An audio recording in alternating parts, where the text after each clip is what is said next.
মিশর এবং অন্য আরব দেশগুলি কেন গাজা বাসিন্দাদের আশ্রয় দিতে অস্বীকৃতি জানাচ্ছে? দেশ হিসেবে মিশরও তীব্র অর্থনৈতিক সংকটে রয়েছে। জাতিসংঘের মতে এরই মাঝে দেশটি প্রায় 90 লাখ শরণার্থী এবং অভিবাসী রয়েছে, যার মধ্যে প্রায় 3 লাখ সুদানি রয়েছে যারা নিজেদের দেশে চলমান যুদ্ধ থেকে চলিত বছর পালিয়ে এসেছে। হামাসের গত 7 অক্টোবর হামলার পর পাল্টা প্রতিক্রিয়া ইসরায়েলের গাজার ক্রমাগত বোমাবর্ষণ করে যাচ্ছে। এ করে ফিলিস্তিনিরা প্রাণভয়ে পার্শ্ববর্তী দেশে আশ্রয় খোঁজার চেষ্টা করছে। তবে প্রতিবেশী মিশর এবং জর্ডান গাজার বাসিন্দাদের আশ্রয় দিতে সম্মত হচ্ছে না। মিশর ও জর্ডানের গাজা এবং অধিকৃত পশ্চিম তীরের সাথে সীমান্ত রয়েছে। বর্তমান পরিস্থিতির দেশ দুটি নতুন করে শরণার্থী গ্রহণের সম্ভাবনা নাকচ করে দেওয়ার পিছনে অবশ্যই যথেষ্ট কারণও রয়েছে। জর্ডানে ইতিমধ্যে বিশাল সংখ্যক ফিলিস্তিনি শরণার্থী হিসাবে রয়েছে। অন্যদিকে গতকাল বুধবার মিশরের president Abdel Fattah al Sisi ইসরায়েলের ফিলিস্তিন যুদ্ধ নিয়ে বেশ কড়াভাবে কথা বলেছেন। একই সাথে তিনি উক্ত অঞ্চলের শান্তি বিনষ্ট হতে পারে বলেও সতর্ক করেছেন। আল সিসি বলেন, চলমান যুদ্ধ শুধু গাজা উপত্যকা নিয়ন্ত্রণকারী হামাসকে লক্ষ্য করে পরিচালিত হচ্ছে না, বরং এই যুদ্ধে বেসামরিক বাসিন্দাদের মিশর শরণার্থী হিসাবে পাঠিয়ে দেওয়ার উদ্দেশ্যও রয়েছে যথেষ্ট। এদিকে গত মঙ্গলবার জর্ডানের রাজা দ্বিতীয় আবদুল্লাহ ঠিক একই ধরনের কথা বলেছেন। তিনি বলেন, জর্ডান ও মিশর কোনো শরণার্থী গ্রহণ করবে না। অবশ্যই শরণার্থী গ্রহণ না করার ক্ষেত্রে দেশ দুটির নিজেদের যুক্তিও রয়েছে। তারা মনে করেন এর মধ্যে ইসরায়েলি ফিলিস্তিনদের স্থায়ীভাবে বাস্তুচ্যুত করতে চায়। একই সাথে এর ফলে ফিলিস্তিনদের রাষ্ট্র প্রতিষ্ঠাতার দাবিও দুর্বল হবে। ইতিহাসে ফিলিস্তিনি নাগরিকদের বেশ কয়েকবার বাস্তুচ্যুত হতে হয়েছে। 1948 সালের যুদ্ধে ইসরায়েলের ফিলিস্তিন দখলের সময় আনুমানিক 7 লাখ ফিলিস্তিনকে বাস্তুচ্যুত হতে হয়েছিল। ফিলিস্তিনিরা এই ঘটনাকে আরবিতে নাকবা বলে, যার অর্থ বিপর্যয়।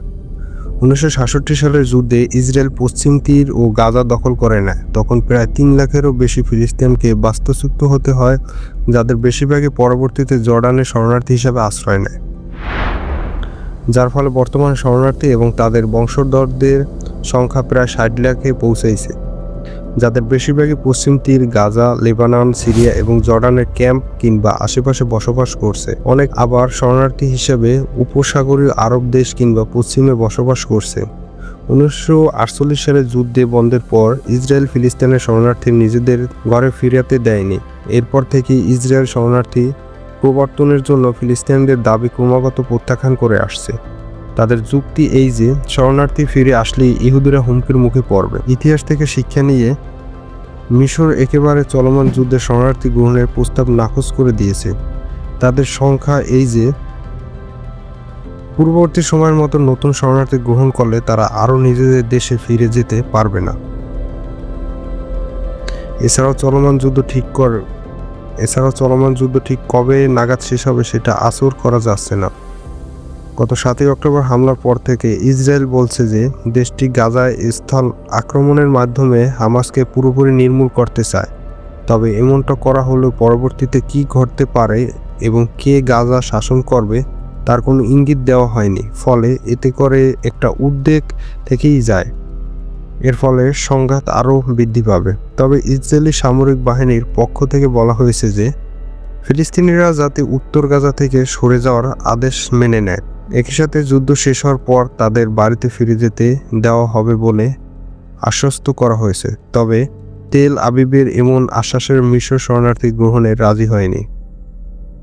আল সিসি মনে করেন যে ইসরায়েল পরবর্তীতে যুক্তি দিতে পারে যে তারা ঠিকভাবে হামাসকে দমন করতে পারেনি। তখন এই যুদ্ধ বছরের পর বছর স্থায়ী হতে পারে এবং শরণার্থী দেশে ফেরা অনিশ্চিত হতেও পারে বলে তিনি মনে করেন। এ বিষয়ে Crisis Group International North Africa project director Riccardo Fabiani বলেন, গাজায় ইসরায়েলের উদ্দেশ্যে সম্পর্কে স্বচ্ছতার অভাব রয়েছে। বাসিন্দাদের অন্যত্র সরে যাওয়ার নির্দেশও সমস্যাযুক্ত। এই বিভ্রান্তি প্রতিবেশী দেশগুলোর মধ্যে আতঙ্কের সৃষ্টি করেছে।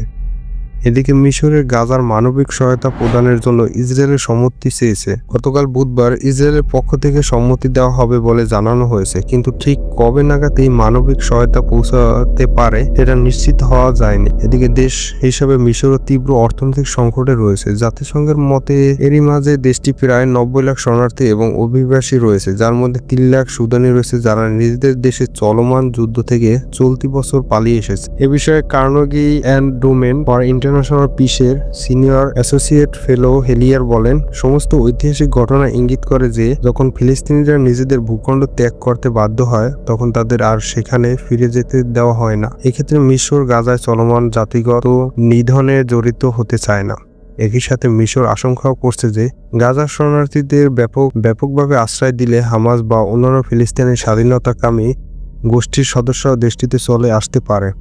এতে করে সিনাই অস্তিত্বশীল হতে পারে, যেখানে মিশরের সামরিক বাহিনী বছরের পর বছর ধরে ইসলামিক জঙ্গিদের বিরুদ্ধে লড়াই করছে। 2007 সালে হামাস গাজা দখলের পর থেকে মিশর ইসরায়েলের গাজা অবরোধকে সমর্থন করেছে। তারই ধারাবাহিকতায় পণ্য সামগ্রীর প্রবেশ কঠোরতা এবং বেসামরিক নাগরিকদের চলাচল নিয়ন্ত্রণ আরোপ করছে দেশটি। এছাড়াও মিশর হামাস এবং অন্যান্য ফিলিস্তিনিরাও যাতে সীমান্তে পণ্য পাচার করতে না পারে তাই সীমান্তের নিচে সুড়ঙ্গের নেটওয়ার্কও ধ্বংস করছে।